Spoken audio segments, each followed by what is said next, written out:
को एक बार फिर से जय मसीह की। परमेश्वर के अनुग्रह दया और कृपा से प्रभु ने हम सबको एक बार फिर से मिलने का मौका दिया, इसके लिए प्रभु का धन्यवाद करेंगे। आइए हम शाम का वचन पढ़ेंगे आयुब की पुस्तक में से 28 और 29 अध्याय। इसके पढ़े और सुनने जाने पर प्रभु की आशीष हो। आज तारीख है 4/7/2025।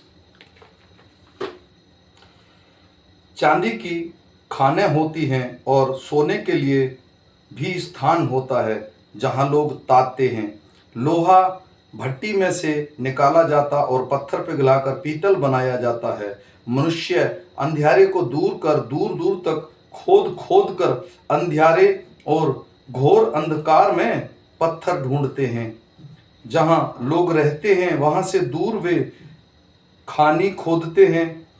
वहाँ पृथ्वी पर चलने वाले के पांव भी नहीं पड़ते। वे मनुष्यों से दूर लटके हुए झूलते रहते हैं। यह भूमि जो है, इससे रोटी तो मिलती है, परंतु इसके नीचे के स्थान मानो आग से उलट दिए जाते हैं। उसके पत्थर नीलमणि का स्थान है और उसी में सोने की धूल भी है। उसका मार्ग कोई मांसाहारी पक्षी नहीं जानता और किसी गिद्ध की दृष्टि उस पर नहीं पड़ती। उस पर हिंसक पक्षियों के पांव नहीं रखा और ना उससे होकर कोई सिंह कभी गया है। मनुष्य चकमक के पत्थर पर हाथ लगाता और पहाड़ों को जड़ से उलट देता है। वह चट्टान खोदकर नालियां बनाता और उसकी आंखों को हर एक अनमोल वस्तु दिखाई पड़ती है। वह नदियों को ऐसा रोक देता है कि उनसे एक बूंद भी पानी नहीं टपकता और जो कुछ छिपा है उसे वह उजियाले में निकालता है। परंतु बुद्धि कहाँ मिल सकती है और समझ का स्थान कहाँ है, उसका मोल मनुष्य को नहीं मालूम। जीवन लोक में वह कहीं नहीं मिलती। अतः सागर कहता है वह मुझ में नहीं है और समुद्र भी कहता है वह मेरे पास नहीं है। चोखे सोने से भी वह मोल लिया नहीं जाता और ना उसके दाम के लिए चांदी तोली जाती है। न तो उसके साथ ओपीर के कुंदन की बराबरी हो सकती है और ना अनमोल सोलेमानी पत्थर या नीलमणि की। न सोने न कांच उसके बराबर ठहर सकता है। कुंदन के गहने के बदले भी वह नहीं मिलती। मूंगे और स्टिफ मणि की ओर उसके आगे क्या चर्चा। बुद्धि का मोल माणिक से भी अधिक है। कूश देश के पराग उसके तुल्य नहीं ठहर सकते और ना उससे चोखे कुंदन की बराबरी हो सकती है। फिर बुद्धि कहाँ मिल सकती है और समझ का स्थान कहाँ है। वह सब प्राणियों की आंखों से छिपी है और आकाश के पक्षियों के देखने में नहीं आती। विनाश और मृत्यु कहती है हमने उसकी चर्चा सुनी है, परंतु परमेश्वर उसका मार्ग समझाता है और उसका स्थान उसको मालूम है। वह तो पृथ्वी की छोर तक ताकता रहता है और सारे आकाश मंडल के तले देखता भालता है। जब उसने वायु का तोल ठहराया और जल को नपुए में नापा और मेह के लिए विधि और गर्जन और बिजली के लिए मार्ग ठहराया,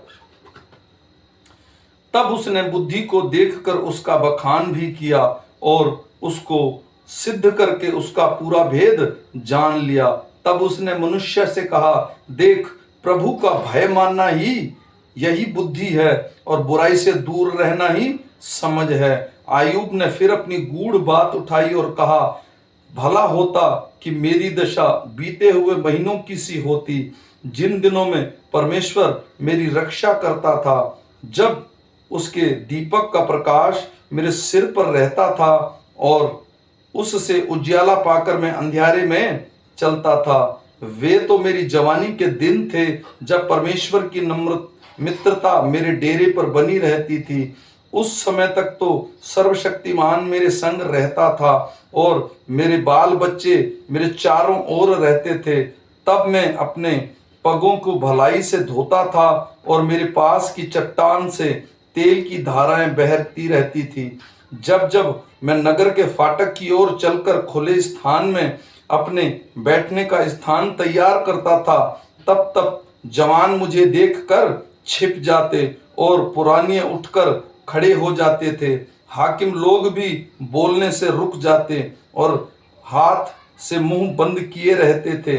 प्रधान लोग चुप रहते थे और उनकी जीभ तालू से सट जाती थी, क्योंकि जब कोई मेरा समाचार सुनता तब वह मुझे धन्य कहता था, और जब कोई मुझे देखता तब वह मेरे विषय साक्षी देता था, क्योंकि मैं दुहाई देने वाले दीन जन को और असहाय अनाथ को भी छुड़ाता था। जो नष्ट होने पर था मुझे आशीर्वाद देता था, और मेरे कारण विधवा आनंद के मारे गाती थी। मैं धर्म को पहने रहा और मुझे ढांके रहा। मेरा न्याय का काम मेरे लिए बाघे और सुंदर पगड़ी का काम देता था। मैं अंधों के लिए आंखें और लंगड़ों के लिए पांव ठहरता था। दरिद्र लोगों का मैं पिता ठहरता था, और जो मेरी पहचान का ना था उसके मुकदमे का हल मैं पूछताछ करके जान लेता था। मैं कुटिल मनुष्य की दाढ़ें तोड़ डालता और उनका शिकार उनके मुंह से छीनकर बचा लेता था।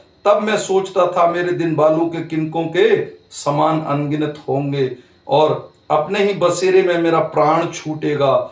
मेरी जड़ जल में और फैली, और मेरी डाली और ओस रात भर पड़ी रहेगी। मेरी महिमा ज्यों की त्यों बनी रहेगी, और मेरा धनुष मेरे हाथ में सदा बना रहेगा। लोग मेरी ओर कान लगाकर ठहरे रहते थे और मेरी सहमति सुनकर चुप रहते थे। जब मैं बोल चुकता था तब वे और कुछ न बोलते थे, और बातें उन पर मेह के समान बरसा करती थी, जैसे लोग बरसात ही की वैसे मेरी बाट देखते थे, और जैसे बरसात के अंत की वर्षा के लिए वैसे ही वे मेरे मुंह पसारे रहते थे। जब उनको कुछ आशा न रहती थी तब मैं हंसकर उनको प्रसन्न करता था, और कोई मेरे मुंह को बिगाड़ न सकता था। और मैं उनका मार्ग चुन लेता और उनमें मुख्य ठहरकर बैठा करता था, और जैसे सेना में राजा था या विलाप करने वालों के बीच शांतिदाता, वैसा ही मैं रहता था। आमीन। मेरे भाई और बहनों, ये छोटा सा वचन है। हम फिर मिलेंगे सुबह के वचन के साथ। तब तक परमेश्वर का अनुग्रह, दया, कृपा हम पर और हमारे परिवारों पर अब से लेकर अनंत काल तक होती रही। सबको जय मसीह।